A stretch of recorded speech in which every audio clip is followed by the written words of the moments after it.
Dr. Amina Patel stepped off the shuttle with measured calm, her boots clicking softly on the metal floor of the Belisarius Research Station. Across the airlock, Commander Jonas Rowe followed, adjusting his flight vest and scanning the corridors. Dim lights. Both had arrived expecting routine work. Amina to study microbiome samples, Jonas to inspect navigational thrusters. Instead, a sudden alert from the station AI flashed red, announcing a nanopathogen breach. Within seconds, the doors sealed behind them, and the AI's clear voice instructed, "Proceed to quarters 1-B." They exchanged nervous glances in the narrow hallway. Neither spoke as they walked. The hush felt heavy. Door marked 1-B. Amina touched her bio key to the panel, and the lock clicked open. Inside, the room was barely larger than a shuttle cockpit. A single bed folded against the far wall. Small workstation with blinking consoles and a curved holographic window showing a distant blue-green planet. Silence settled around them like a soft blanket, only the hum of life support machines. Broke it. Amina moved first, placing her satchel on a narrow shelf. She glanced at Jonas, whose uniform pockets held tools for mechanical fixes. "We have just one room and one bed," she said quietly. "Protocol says we stay together until they find a cure." Jonas nodded, his jaw tightening. He set his tools on a tray beside hers. The air felt warmer here, recycled and constant. He studied the hollow window, Earth's curve wrapped in a thin atmosphere, dotted with drifting clouds. Even in crisis, it looked peaceful. They divided their tasks. Amina checked the food rations. Protein bars, hydrogel packs, purified water. She organized them neatly on the small countertop. Jonas ran diagnostics on the air filter, tapping commands on a handheld scanner. Every so often, he peeked at the readouts, then at Amina arranging a stack of meal packets. Row by row, they worked in silence, each focused on their own duty yet aware of the other's presence. Neither felt comfortable breaking the quiet. After a few minutes, the filter beeped, indicating stable operation. Jonas exhaled and straightened. "Life support looks good," he said. Amina smiled, a gentle curve of her lips. "That's good news," she replied. Then she gestured toward the hollow window. "Earth is waking up to a new day." They walked together to the curved glass, standing side by side, shoulders almost touching. A fine line of separation, but closer than strangers usually stood. Jonas tapped the window's control and brightened the display, revealing forests, oceans, and cities glowing at sunrise. Amina pointed at a swirling storm over an ocean. "That's where I grew up," she said softly. "I used to sit on a hill and watch storms roll in." Jonas turned to her, interest in his eyes. "I've never seen a storm from space," he admitted. "On the moon, the sky is black, and no clouds ever move." They shared a small laugh, the sound echoing gently off the metal walls. As evening approached, the room dimmed. The AI announced that samples of the pathogen were en route to the lab module for analysis, and a cure would be ready soon. Amina unpacked a small holophoto of her family back home. Jonas retrieved a photo of his childhood dog tucked in his vest. They exchanged these tokens as if passing keys to their personal worlds. In that moment, the cramped quarters felt a little larger, filled with shared memories and quiet understanding. Before lights, Amina offered Jonas a hydrogel pack. He accepted it with a nod of thanks. They settled on opposite sides of the single bed, backs to the wall. Soft white lights traced the ceiling in a gentle arc, mimicking distant stars. Mini closed her eyes, breathing in the recycled air. Jonas lay still, listening to her steady breath. In silence, they both realized that even in enforced isolation, human connection could turn a small room into a place of hope. Morning light crept through the curved window of quarters 1-B and warmed the small room. Amina Patel woke first. She sat on the edge of the single bed and ran her fingers over the smooth blanket. Across the narrow space, Commander Jonas Rowe stirred, blinking at the soft glow. "Ow!" Their breathing was the only sound beside the gentle hum of the life support unit. Amina stood and stretched. She smoothed her uniform and glanced at Jonas. He sat up, rubbing his temples. For a moment, they simply looked at each other. Neither spoke. Outside, the station AI announced the morning routine. Oxygen levels at optimal. Pathogen analysis still in progress. Breakfast packs available at the workstation. Amina moved toward the small countertop. She opened a sealed container and found 2 protein bars and a hydrogel pack. She arranged them neatly and looked back at Jonas. He leaned against the wall, arms crossed. His expression was neutral, as if he was still weighing whether to trust a stranger in confinement. She held out 1 protein bar. "Breakfast," she said softly. He hesitated, then accepted it. His fingers brushed hers. A spark of friendliness passed between them. He tore open the wrapper and took a small bite. Amina unlocked a hydrogel pack and took a sip. The sweet, cool taste brought a hint of comfort. They ate side by side in silence, focusing on the view of Earth. The blue marble spun slowly below them. A cluster of white clouds drifted over mountain ranges and rivers. Amina pointed to a bright desert region and told Jonas about a festival she attended there as a child. Jonas cracked a small smile. "I would like to see that someday," he said. After breakfast, they tackled shared tasks. The AI instructed them to monitor the room's biosensors every 2 hours. Amina guided Jonas on how to read the console. Green means stable. Yellow means watch. Red means alert. Jonas nodded and memorized each indicator. Then she showed him how to test the water purifier by running a small sample through the sensor module. Jonas handled the tools. His hands moved with ease and confidence. He adjusted a filter collar and replaced a worn gasket. Amina observed, ready to assist. When the module beeped back to green, he exhaled and wiped his brow. "Good work," she said. He gave her a quick nod. For the first time, they felt like a team rather than 2 people forced together. Mid-morning. The AI signaled a system check for the room's temperature control. The thermostat read slightly low. Amina climbed on a small stool and adjusted the calibration dial. The metal cover rattled, and she paused, looking at Jonas standing below. He handed her a tiny screwdriver. She smiled, then knelt, balancing on the stool below. Jonas watched her carefully. In that moment, something changed. She felt safe. He felt needed. When the temperature climbed back to a comfortable level, the room breathed warmth. They shared a relieved laugh.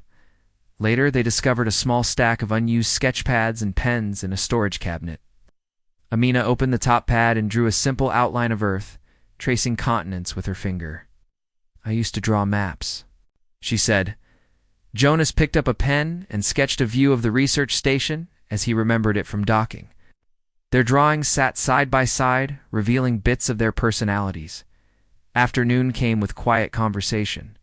Amina asked about Jonas's upbringing, described growing up on a lunar base and studying star navigation as a child. She listened with bright eyes. Then she shared stories of desert winds and silver nights back home. Their words flowed more easily now. When the AI reminded them of a brief rest period, they settled on the bed, Amina at one end, Jonas at the other. The narrow space brought them closer than before. They spoke in hushed tones about hopes for the future, to lead research, teams to captain their own ships, to see Earth festivals together. As the station lights dimmed for the artificial night cycle, they prepared for rest. Amina offered Jonas half a hydrogel pack. He accepted with a genuine smile. In the soft glow, they lay back, breathing in time. 2 strangers in one small room had found a way to share more than space. They had begun to share trust, kindness, and a spark of friendship. A sudden series of beeps cut through the quiet of quarters 1-B. Commander Jonas Rowe looked up from the holodisplay, brow furrowed.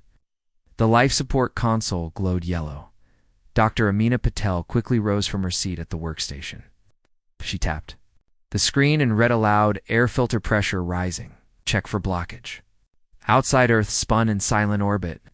Unaware of their small crisis high above, Jonas crossed to the console and connected his scanner. The handheld device hummed as it ran diagnostics.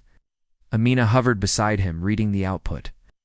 "It says the particulate trap is nearly full," she said. "That must be from the pathogen containment field."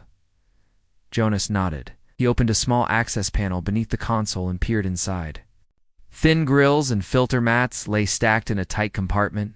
Amina fetched the replacement filter packs from a cabinet. Each was sealed in silver foil. She passed one to Jonas. He unlatched the old filter and gently tugged it out, careful not to spill any dust or debris. A faint cough from the filter alerted them to tiny spores swirling inside. Amina held her breath behind her mask as Jonas lifted the old pack free.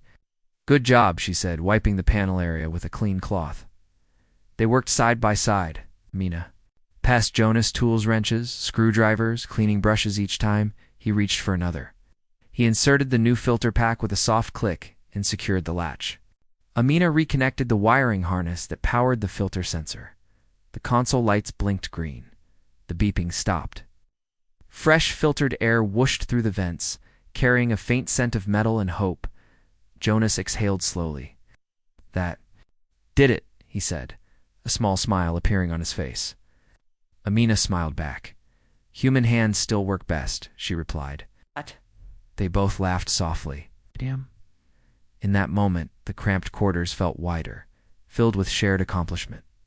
Outside the hollow window, clouds drifted over continents, but inside, two people had made all the difference.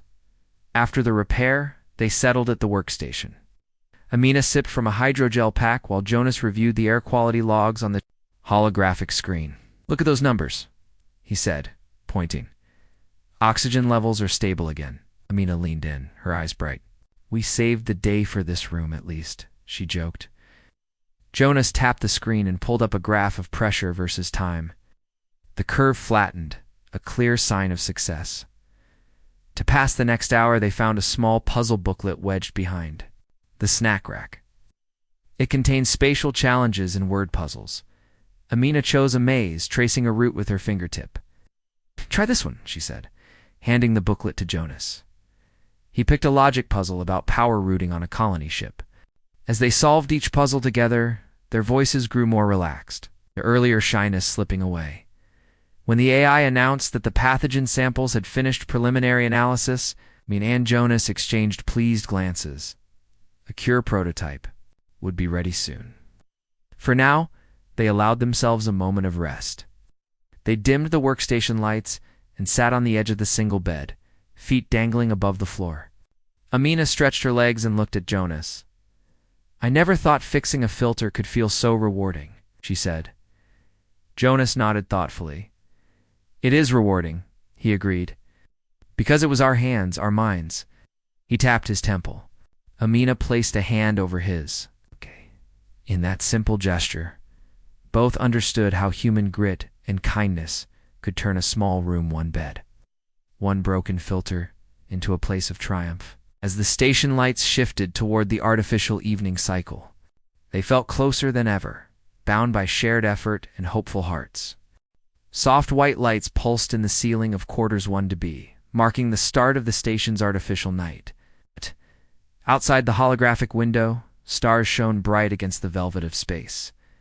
Dr. Amina Patel sat on the edge of the single bed, knees drawn up and arms wrapped around her legs. Commander Jonas Rose stood nearby, watching the starfield as if it were an old friend. Amina spoke first. "When I was a child, I thought I could talk to the stars," she said, her voice soft and calm. Jonas turned toward her, curious. She looked at him through clear, steady eyes. "My grandmother and I would sit by our house roof. We would name each star and tell it our wishes." Jonas eased himself onto the bed beside her, careful not to crowd her small space. "I never had a grandmother like that," he said quietly. "On Luna Base, my father was too busy with work. He taught me how to steer a shuttle, not how to dream." Amina nodded. "Dreams matter too," she said. "They give us hope when we face hard times." The room glowed dim as they shared childhood memories. Amina described the night sky over her desert home, bright with millions of tiny lights.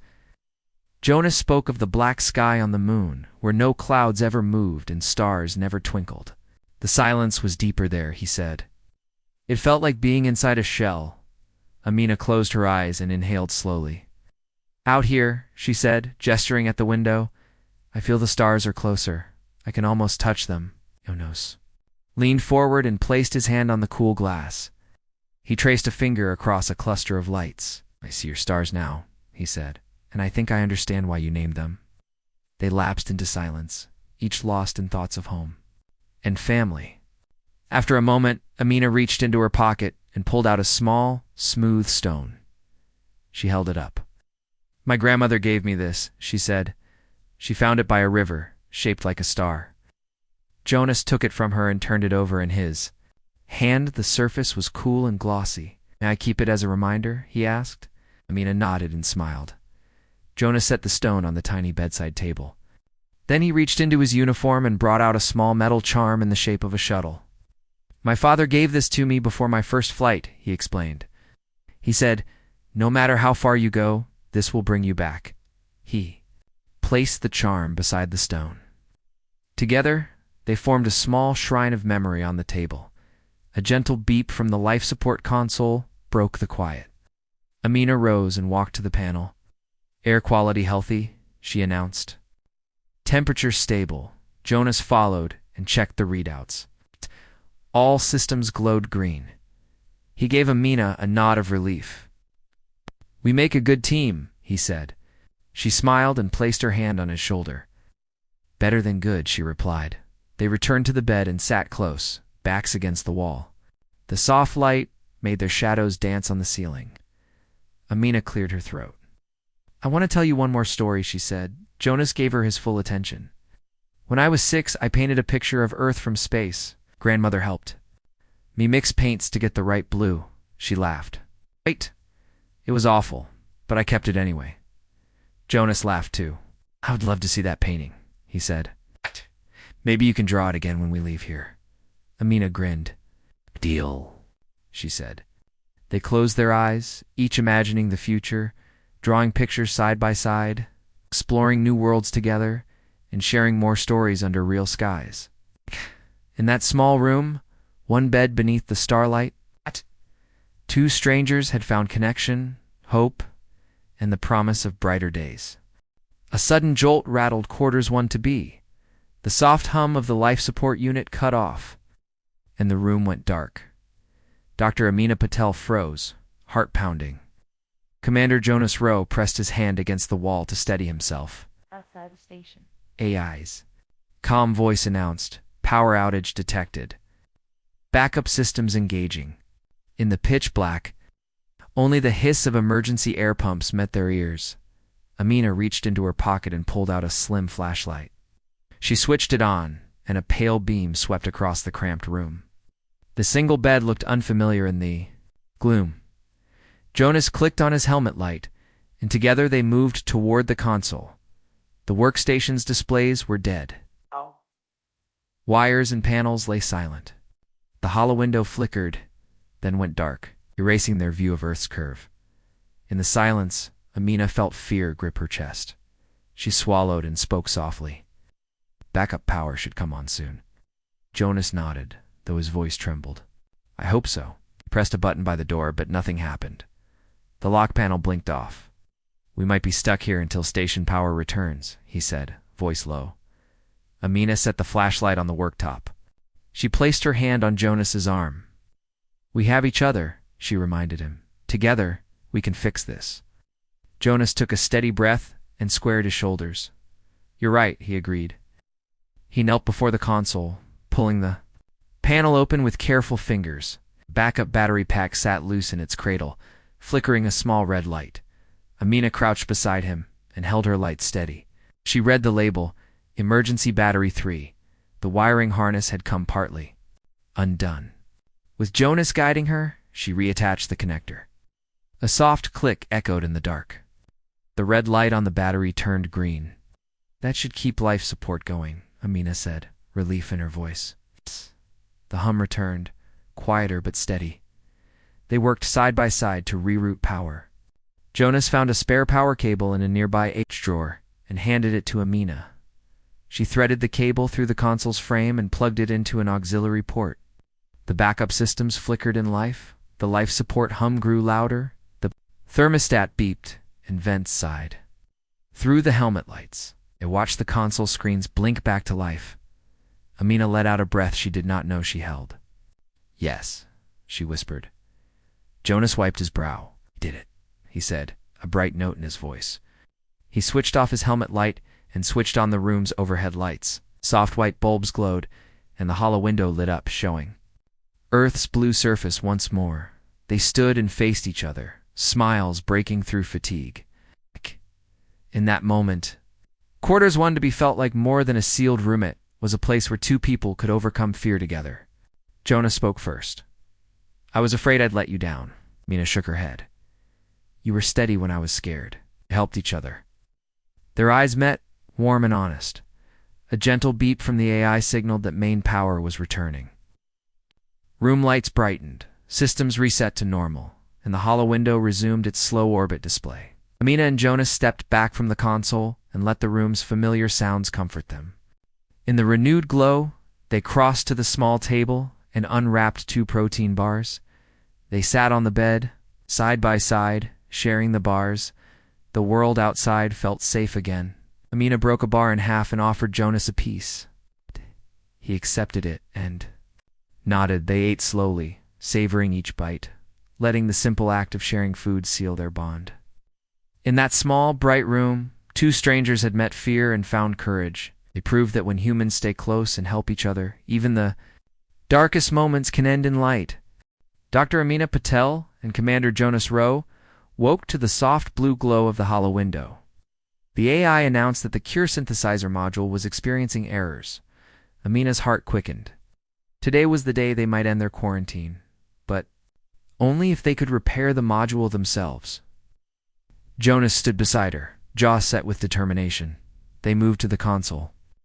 The synthesizer display showed corrupted subroutines and a warning icon. "The module can't match the pathogen signature," the AI explained. Amina frowned and tapped the screen. "We need to clean the data array and reroute power to the stabilizer coil." Jonas nodded. He retrieved his toolkit from under the bed, a fine-tipped calibrator, a micro-wrench, and a roll of insulated wire. Amina opened the manual on her holopad. The pages described the internal pathways of the synthesizer tiny chambers where molecular sequences were built, guided by magnetic fields. She traced a finger along the schematic. "The stabilizer coil is here," she said, pointing. "But its power supply line is overloaded by the corrupted data stream. We must separate the data bus and power bus." Jonas knelt and opened the synthesizer's access panel. Inside, thin cables and coils glimmered under the room light. He handed Amina the calibrator. She placed it against a small module and tweaked a dial. The coil glowed faintly. "Better," she said. Then she realized the data bus lines were soldered too close to the power lines. "We need to rewire," she whispered. Jonas held the insulated wire. With careful hands, he desoldered a data cable and shifted it to an open port. Sparks flickered, but Amina quickly grounded the panel with a metal clamp. "Steady," she said. His hands trembled, but he focused, guiding the wire into place. Once soldered, the new connection looked clean. The coil pulsed green dot. They watched the synthesizer display. The warning icon blinked, then vanished. Text scrolled, recalibrating molecular sequence. Amina and Jonas exchanged hopeful glances. Amina tapped the confirm icon. "Begin synthesis." The module hummed deeper than before. Lights along the chamber changed from red to yellow dots suddenly. An alarm beeped. The pressure gauge spiked. Amina frowned and grabbed her holopad. "Build chamber is overpressurized. Reduce input flow." Jonas adjusted a valve on the outer casing. Steam hissed from a relief vent. The gauge settled back into the green zone. Minutes passed in tense silence. Finally, the hum slowed, and the main chamber door slid open to reveal a small vial glowing. Faintly blue, the AI spoke. "Cure prototype ready." Amina lifted the vial with gloved fingers and held it to the light. Inside, microscopic motes swirled in perfect suspension. She felt tears in her eyes. Jonas reached out and touched her shoulder. "We did it," he said softly. Amina nodded, voice thick. "Human minds can outsmart any glitch." Moved to the small medical tray, Amina placed the vial beside the syringe pack. She drew up a precise dosage and offered it to Jonas. He rolled up his sleeve. The cool touch of the needle was gentle, almost comforting. Once Jonas received his dose, Amina followed. They sat on the bed, backs against the wall, watching the swirling blue solution fade from the syringe into their veins. A warm glow spread through them, easing tension and fear. Outside the hollow window, Earth drifted silently as if sharing. In their relief, the AI confirmed that their vitals reflected successful absorption. Quarantine lift scheduled in 2 hours, it announced. Amina and Jonas let out a breath they did not know they held. They smiled at each other, silent thanks. Passing between them, to celebrate, Jonas opened the storage cabinet and found a small music player. He selected a soft instrumental tune. The gentle melody filled the room. Amina closed her eyes and swayed. Jonas moved beside her, offering his hand. She took it, and they danced slowly in the tiny quarters. As the song ended, they stopped in. Front of the hollow window, the white lights of Earth's cities glowed in the dusk. Amina pressed her forehead to the glass. Jonas rested his hand on her back. Together, they watched the planet they both called home, grateful that their creativity and cooperation had brought them this moment of hope. In one small room, with one tiny synthesizer and 2 determined minds, they had crafted a Kurand, a brighter future. A soft chime echoed through quarters 1 to B. The AI announced, "Rescue shuttle docking complete. Quarantine lift in 5 minutes." Dr. Amina Patel and Commander Jonas Rowe exchanged bright smiles. They had spent 7 days in one room, one bed, and now freedom was almost here. Jonas stood and pressed the override on the door panel. The lock clicked open. Amina inhaled deeply, filling her lungs with fresh station air. The hollow window still glowed with Earth's blue curve, a reminder of why they had worked so hard. Side by side, they stepped into the corridor. The rescue. Shuttle's hatch swung open, and warm light spilled into the hallway. A pair of medical officers waited, dressed in clean uniforms and holding data pads. "Welcome back," one officer said. "Your vitals look excellent." Efforts. Amina and Jonas nodded in thanks as they walked down the narrow passage. They paused at the ship's ramp. Amina glanced once more at quarters 1 to B, their small lab, their makeshift workshop, their place of friendship. She placed a hand on the wall, feeling its cool surface. Jonas did the same. In that shared touch, they acknowledged all they had. Learned trust, care, and human ingenuity. On the shuttle's deck, soft gravity hummed beneath their feet. The officers guided them to reclined seats. Amina buckled her harness and then reached across to help Jonas with his. The seats tilted back, and the shuttle's engines hummed to life. Through the viewport, they watched the station drift away. As the shuttle moved toward Earth, Amina opened her holopad and brought up their mission log. She tapped to play a short message she had recorded on day 1. "We are locked in. We must stay close." The recording crackled, then cut off. Rewound, and played the end of day 7. Cure delivered. It's quarantine over. We did it. Jonas watched her with gentle pride. When the shuttle entered Earth orbit, the pilot announced the next steps. Medical debrief, rest period, then a hero's welcome on the station's main deck. Amina and Jonas exchanged excited glances. Had saved the station, and now they would share their story with others. In the medical bay, they sat on cushioned benches. A soft voice guided them through a quick health check. "Your cure worked perfectly," the nurse said. "No side effects detected."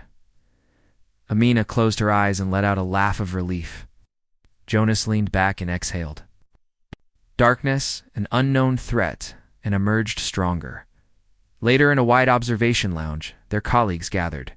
Scientists, engineers, and pilots all came to shake their hands. Each person offered words of gratitude and admiration. Amina and Jonas stood side by side on a small platform beneath the hollow projection of Earth. Light reflected on their uniforms, making them glow. Amina spoke first. Her voice was calm but clear. This cure was not just a machine's work. It was our work, our thoughts, our hands, our trust. Jonas stepped forward next. "In one small room, we learned that humans can face any challenge when we help each other," he said. The crowd applauded, and the sound echoed like thunder in the chamber. After the ceremony, Mina and Jonas found a quiet balcony overlooking the station's thrusters and the planet beyond. They leaned on the rail, side by side. The stars sparkled. Around them, familiar guides from their shared stories. Jonas turned to Amina. "What will you do next?" he asked. Amina smiled softly. "I will lead the team studying the cure's long-term effects, and I will draw that old painting of Earth again." She reached into her satchel and held out a small sketch pad. "Will you captain the next mission?" she asked. Jonas took her hand. "I will," he replied. "And we will explore new worlds together." They watched Earth's curve grow larger as the station orbited closer. In that moment, they both felt the full power of human hope and teamwork. Two strangers, once isolated, now stood united by purpose and friendship. Whatever lay ahead, they knew they would face it side by side with courage, kindness, and the enduring spirit of humanity.